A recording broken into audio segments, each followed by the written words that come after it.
প্রশ্ন সেই আইএসএফ এর দিকে, সেই একমাত্র বিধায়কের দিকে প্রশ্ন করছেন, নওশাদ সিদ্দিকী, আব্বাস সিদ্দিকী মহাজনের দিকে তাকিয়ে, যে আপনারা কথা দিয়েছিলেন ভাঙড়ে কেন হসপিটাল হয়? হসপিটাল ভাঙড়ে হবে।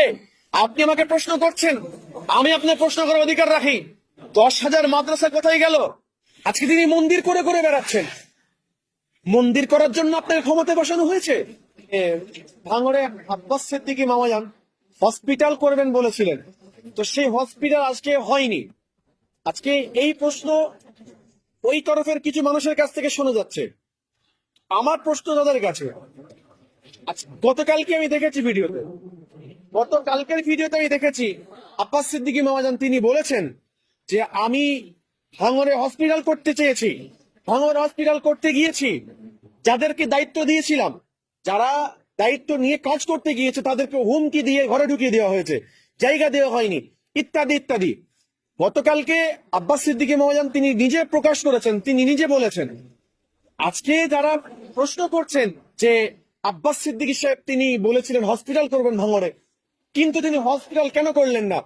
আজকে আমি কি তাদের ঘুরিয়ে প্রশ্ন করতে পারি না? আপনি আমাকে প্রশ্ন করছেন, আমি আপনার প্রশ্ন করার অধিকার রাখি। 10,000 মাদ্রাসা কোথায় গেল?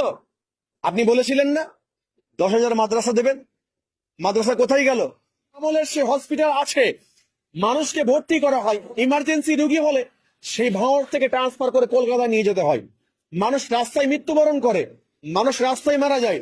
আজকে বলেন 2011 সাল থেকে নিয়ে 2026 সাল পর্যন্ত আজকে এই ক্ষমতায় থাকা রাজ্য সরকারের কি মুরদ হলো না ভাঙড়ে একটা হসপিটাল করার, সুপার স্পেশালিস্ট হসপিটাল করার? না, তা কিন্তু করেনি। প্রশ্ন সেই আইএসএফ এর দিকে, সেই একমাত্র বিধায়কের দিকে। আপনি আমাকে প্রশ্ন করছেন, আমি আপনার প্রশ্ন করার অধিকার রাখি। 10,000 মাদ্রাসা কোথায় গেল? আপনি বলেছিলেন না 10,000 মাদ্রাসা দেবেন? মাদ্রাসা কোথায় গেল? কাজেই মানুষকে এইরকম ভাবে ধপবাজি মানুষের মাথায় ভুলভাল বুঝিয়ে ভাঙড়, অন্তত ভাঙড়বাসীকে ভুল বোঝানো সম্ভব নয়। আজকে দীঘায় জগন্নাথ মন্দির তৈরি হচ্ছে, রাজারহাট নিউ টাউনের মতন জায়গায় মন্দির তৈরি করতে আপনি ব্যস্ত হয়ে যাচ্ছেন। আজকে তিনি মন্দির করে করে বেড়াচ্ছেন। মন্দির করার জন্য আপনাকে ক্ষমতায় বসানো হয়েছে, না মানুষের হাতে চাকরি দেওয়ার জন্য, মানুষের সুচিকিৎসার জন্য, মানুষের সুশিক্ষার ব্যবস্থা করার জন্য আপনাকে ক্ষমতায় বসানো হয়েছে? আজকে আমরাই তো আপনাকে ভোট দিয়ে ওখানে বসিয়েছি। আজকে বলেন আপনি কি করছেন? কে যারা প্রশ্ন করছে তাদেরকে বলছি, কেন ভাঙড়ে হসপিটাল তৈরি হলো না? 2011 সাল থেকে 2026 সাল পর্যন্ত 15 বছর তিনি ক্ষমতায় থাকলেন। 15 বছর আপনাদের ক্ষমতা থাকলো, একটা হসপিটাল কি ভাঙড়বাসীর জন্য করা গেল না? আজকের দিনে 2026 সালে এসে দাঁড়িয়ে প্রশ্ন করছেন নওশাদ সিদ্দিকী, আব্বাস সিদ্দিকী মহাজনের দিকে তাকিয়ে, যে আপনারা কথা দিয়েছিলেন ভাঙড়ে কেন হসপিটাল হয়? হসপিটাল ভাঙড়ে হবে, ইনশাআল্লাহ ভাঙড়ে হসপিটাল হবে। কথা যেমন দিয়েছেন আওলাদে মুজাদ্দেদ পীরজাদা আব্বাস সিদ্দিকী মহাজন, ভাঙড়ে কথা যেমন দিয়েছেন ইনশাআল্লাহ ভাঙড়ে হসপিটাল করেই দেখাবেন। আজকে যারা প্রশ্ন করছেন আমি তাদেরকে বলবো, আপনারা একবার নিজেদের মুখটা আয়নার দিকে, আয়নায় রেখে নিজেদের মুখটা একবার দেখুন, তারপরে প্রশ্ন করুন। আগামী দিন আসছে, মানুষ বুঝতে শিখেছে, মানুষ বুঝছে। আগামী দিন ভাঙড় একটা নিদর্শন তৈরি হবে, জাতি ধর্ম বর্ণ নির্বিশেষে। আজকে হিন্দু মুসলিম সব এক হয়েছে। আজকে আপনার সোশ্যাল মিডিয়া দেখুন, সোশ্যাল মিডিয়া দেখুন, আজকে মানুষ সজাগ হয়েছে, মানুষ বুঝেছে, মানুষ ভাবছে আইএসএফ কে নিয়ে।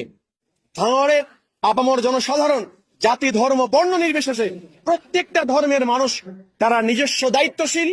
তারা বিগত 2021 সালে যেমন তারা নিজস্ব দায়িত্ব পালন করে নিজেদের ভোটাধিকার প্রয়োগ করে আইএসএফ কে ক্ষমতায় নিয়ে এসেছিল, আগামী 5 বছরের জন্য আইএসএফ কে তারা ক্ষমতা নিয়ে আসতে চলেছে। এই ভয়ে তারা কেমন হয়ে যাচ্ছে, তাদের ঘুম হারাম হয়ে গেছে, তাই তারা বিভিন্ন দিকে তাকিয়ে দেখছে, বিভিন্ন ইস্যু ক্রিয়েট করার চেষ্টা করছে, যে বিভিন্ন ইস্যু ক্রিয়েট করে কিভাবে এই আইএসএফ এর দুর্নাম করা যায়, আব্বাস সিদ্দিকী মামাজান, নওশাদ সিদ্দিকী মামাজানের দুর্নাম করা যায়।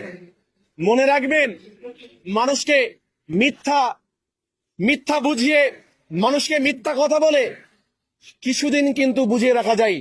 আগামী দিন মানুষ বুঝছে, মানুষের ভুল ভাঙছে, আগামী দিন শুধু ভাঙড় নয়, ভাঙড় সহ পশ্চিম বাংলার একাধিক জায়গাতে আইএসএফ এর পতাকা উঠবে ইনশাল্লাহ।